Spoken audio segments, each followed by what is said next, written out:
What's up, friendos? It's me, it's ExoticMTG, and I bet you weren't expecting this type of video from me. But you're getting it. The top 10 reasons why you're currently losing on MTG Arena. And I thought of this video over the weekend when I was losing on Arena.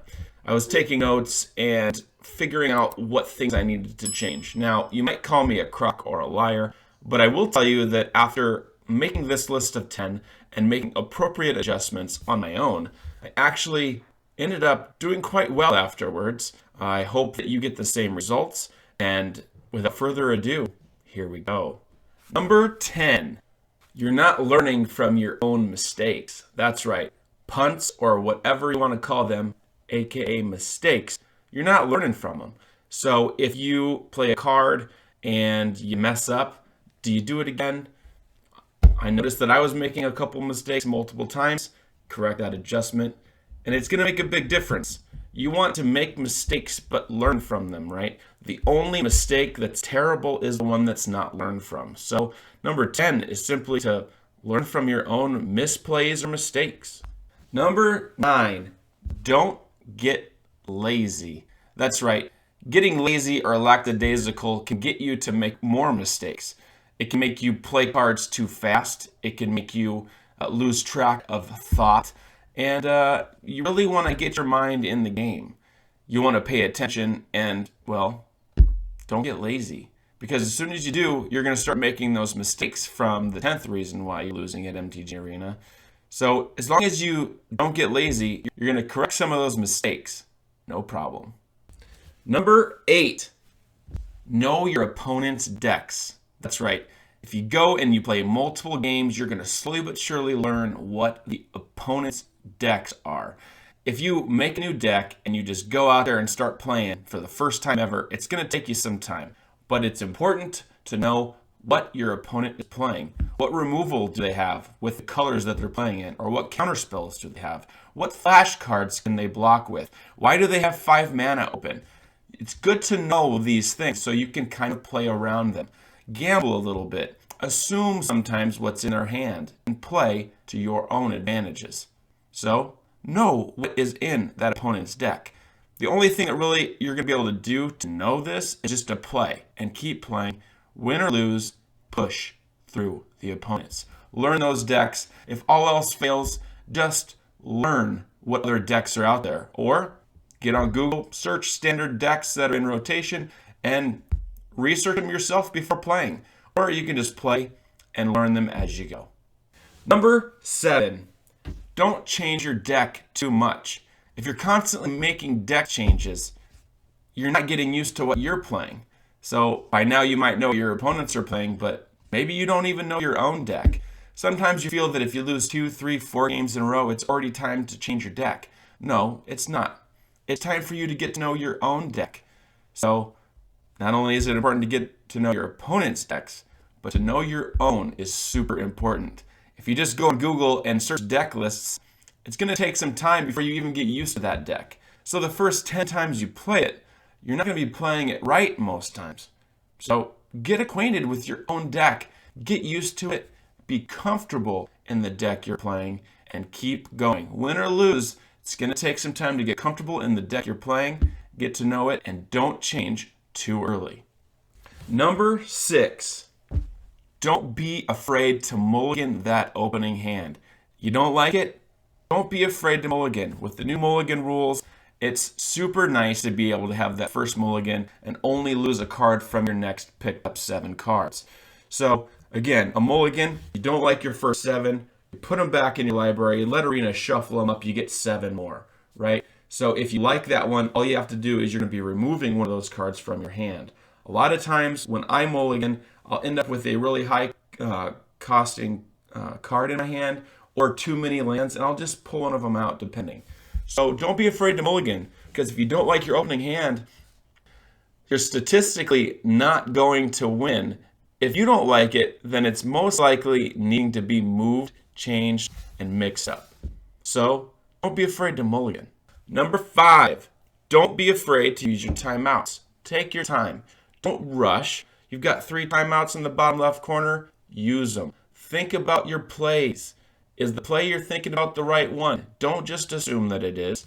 Take your time, utilize your timeouts, and think about the process. And that brings us to our next one. Number 4, think 3 turns ahead. That's right. What are you going to do this turn? What are you going to do during your opponent's next turn? What are you looking to do on your next turn? Look 3 turns ahead, minimum. It's just like in chess. You want to be good at chess, you got to look multiple turns into the future. Maybe what you want to have happen isn't going to happen, but at least know what other things you can do if they counter this spell, if they remove this creature, or do you want to keep land open for if they drop a creature because you have removal. Think in the future. Super important. Now, let's move on to number 3. Number 3, don't concede too early. That's right. If you play 1,000 games of Arena and in 150 of them you're conceding, how many of those 150 games do you think that you might have actually won? Maybe your opponent's hand is terrible. You don't even know. I mean, sure, sometimes you might know if you're using a Thought Eraser or something and you see that their hand is amazing and yours is not. Don't concede because of that. So don't concede too early, because statistically, if you're playing a lot of Arena, you're going to end up winning some of those matches. Although they might be slim, Arena is promoted by the slimmest of margins.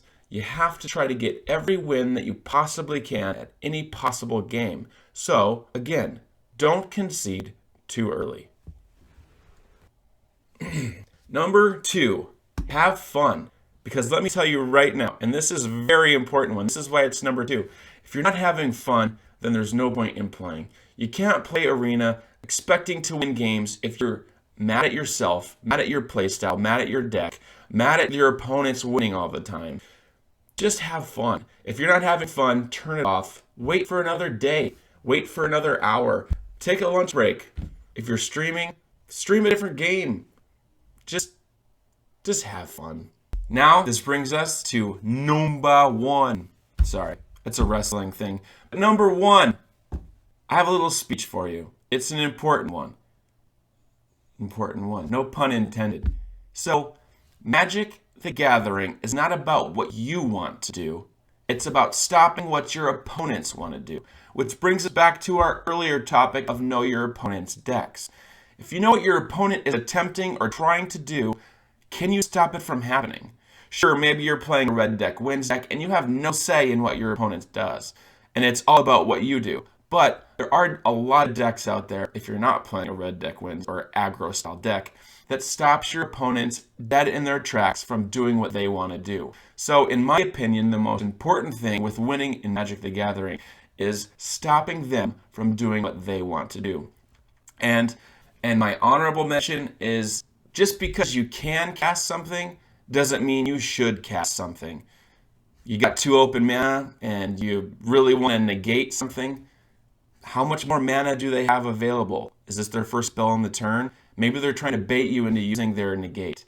Sometimes you should let things happen, because you can use that card for something else later in the game where it's going to be way more important. Do you have 20 life and they're casting a 2/2 creature and you have the ability to counterspell it? Well, don't do it. Save it for later, because odds are later in the game you're going to want that counterspell back. So I hope you've enjoyed the top 10 reasons on why you're currently losing on MTG Arena. Join me on my Twitch streams while we play MTG Arena, and maybe you'll learn a thing or two. Maybe you'll see some mistakes that I'm making and you can talk in the chat and help me correct those mistakes. Completely willing to take your input, and thank you for this first ever top 10 video on ExoticMTG. Remember, this community is here for each other, and if we don't have each other's backs, then what really do we have? Join us in our Discord. The link will be down below. There's great communication there. We've even got our own judge. And yeah, amazing giveaways, as always, because I'm ExoticMTG and that's what I do. Just go to the channels named Rewards and Giveaways and learn how you personally can do simple tasks to earn awesome loot. We'll see you there. We'll see you there.